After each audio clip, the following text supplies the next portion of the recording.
If you're watching this video around the time it comes out, and maybe for months after as well, then chances are you're currently stuck in your home, quarantined. You've also probably heard that word more in the last few months than you have in your entire life put together. But what does quarantine actually mean, and where does the word really come from? Let's take a break from epidemiology to instead study the etymology of this extremely popular global buzzword, and to get to the root cause of the word quarantine. If you're going by the Merriam-Webster dictionary definition of the word, the two you're probably most familiar with are a restraint upon the activities or communications of a person or the transport of goods designed to prevent the spread of disease or pests, and a state of enforced isolation.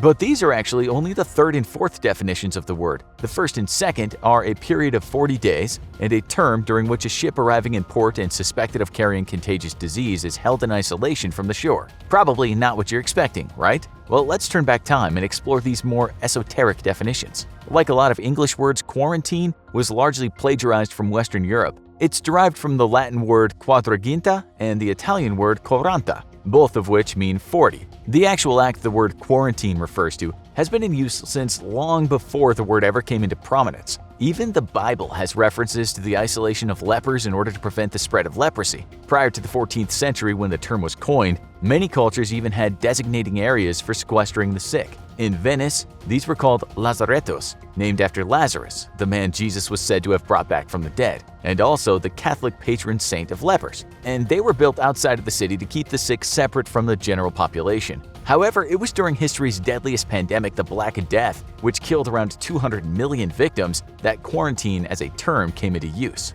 The Venetian-controlled port city of Ragusa, which is now Dubrovnik in modern Croatia, implemented a plague time policy known as Trentino. Under Trentino, trade ships arriving from plague-infested areas were to be isolated for a period of 30 days to see if the crew presented plague symptoms before letting them mix with the general population. Criminals who broke the law also faced 30 days in isolation under Trentino. This policy turned out to be quite successful, and over the next 80 years was also adopted by Pisa, Marseille, and a number of other cities. During the next century of development, the period of isolation was moved from 30 to 40 days, meaning the name changed from Trentino to Quarantino, which was then anglicized to quarantine. There's a lot of speculation as to why they changed the number of days from 30 to 40, and some suggest it could be an extra safety precaution. Others posit it might be because of the religious significance of the number 40, like Christ's biblical 40 days fasting in the desert. But like many aspects of history, it's equally likely the change was purely arbitrary. The enforcement of the quarantino was often fickle and inconsistent, and often made exceptions for the rich and influential, who could simply buy themselves out of isolation when the poor bore the brunt of the law.